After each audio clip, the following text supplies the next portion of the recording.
So, 1 week ago, we made a video talking about the Vancouver Canucks captain, Bo Horvat.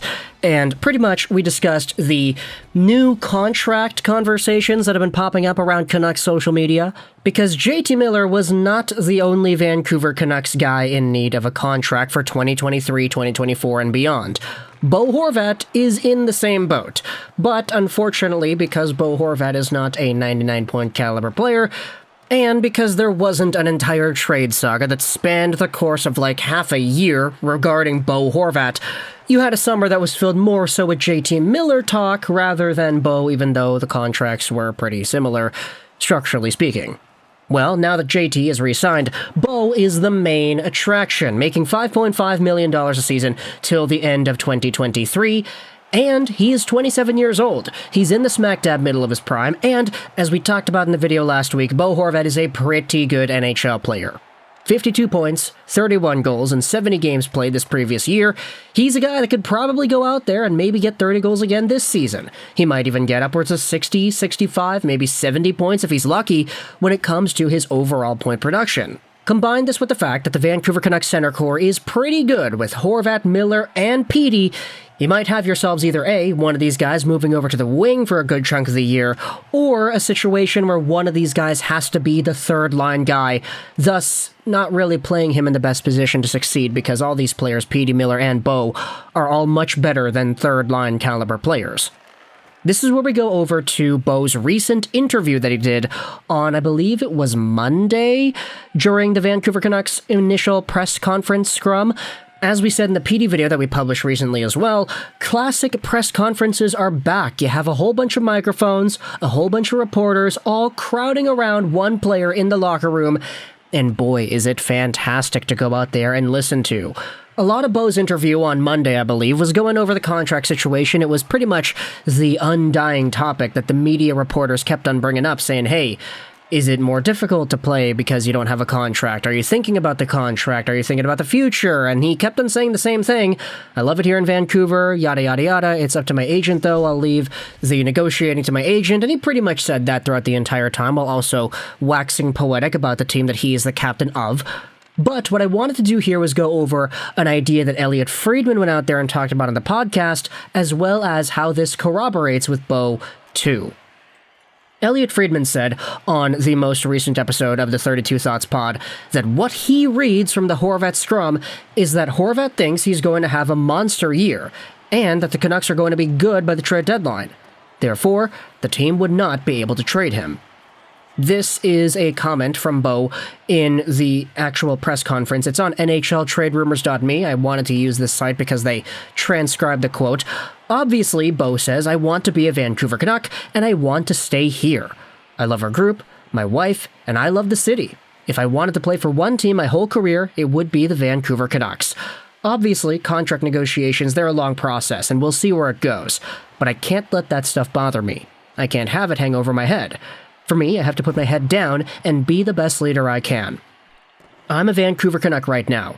I'm going to be a Vancouver Canuck for this full year, and I'm going to try to do whatever I can to help this team win, and that's what my main focus is right now.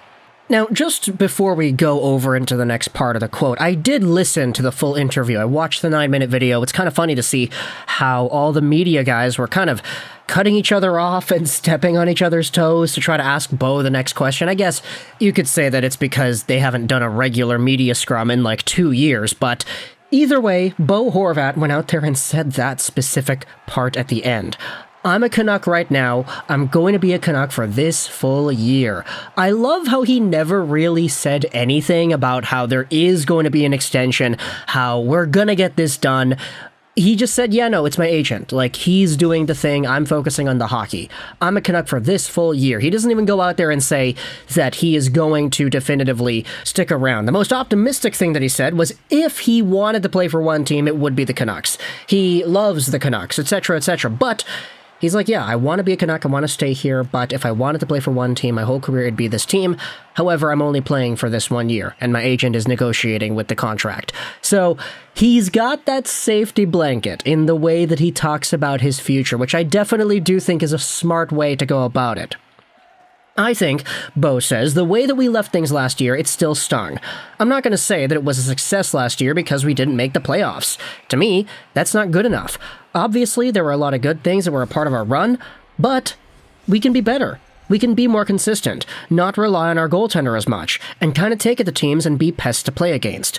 I think we showed shades of that last year, but I think we can take another step this year. And yeah, that's pretty much what Elliotte Friedman went out there and said in his own 32 Thoughts thing, that Bo thinks that the team is going to be better, and in turn, the team is not going to have an opportunity to trade Bo Horvat at the trade deadline, because if everything goes the way Captain Bo wants it to go, the team will be pretty good by the time when the heck is the trade deadline in 2023? April? Whenever the trade deadline rolls around. And I gotta say, man, there are some replies on this tweet going out there saying that it's a little bit risky because, hey, if Bo Horvat ends up getting injured or if he plays with bad line mates, knock on wood, none of those things actually happen. But if he does stick around, he is healthy, and let's say he goes out there and he has a best season of his career type year. He gets 35 goals on the season and he gets 70 points.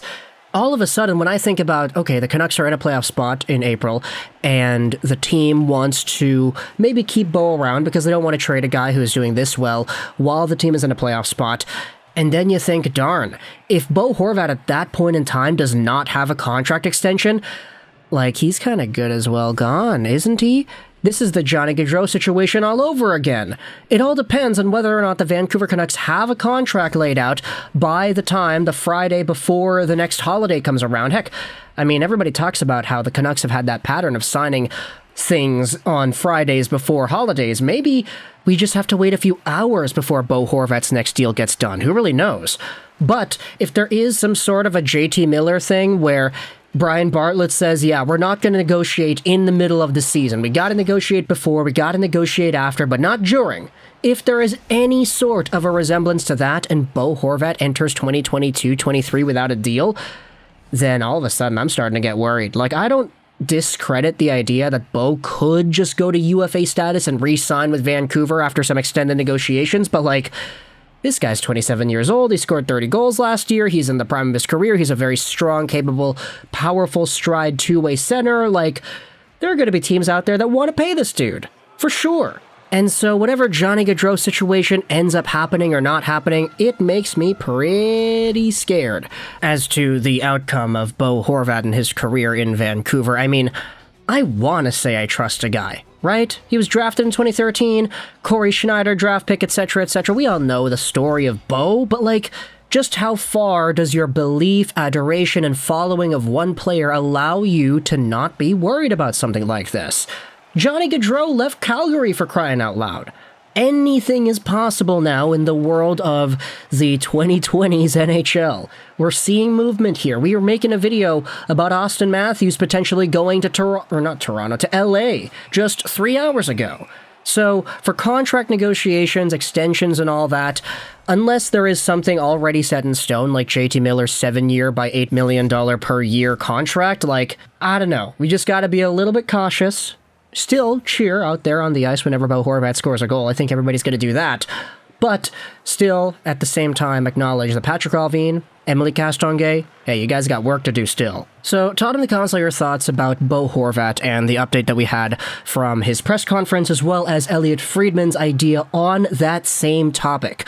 That, hey, Bo thinks the team's going to be pretty good, he thinks he's going to be pretty good, and as a result, there's going to be some reluctance from the Vancouver Canucks to try to trade Bo if that is a possibility sometime around the trade deadline. Now, whether or not there's an extension coming or going at the time of me talking to you on the microphone, I don't know that yet. If there is indeed a contract extension given out between the time I'm recording this piece and when this video gets uploaded, then there might actually be no reason to continue with this video in the first place. But I'm willing to take the risk, even though it is a Friday that this video is coming out on. But talk in the comments either way all your thoughts about Bo Horvat and the updates that we have had. I hope you enjoyed this Juraj 99, and bye.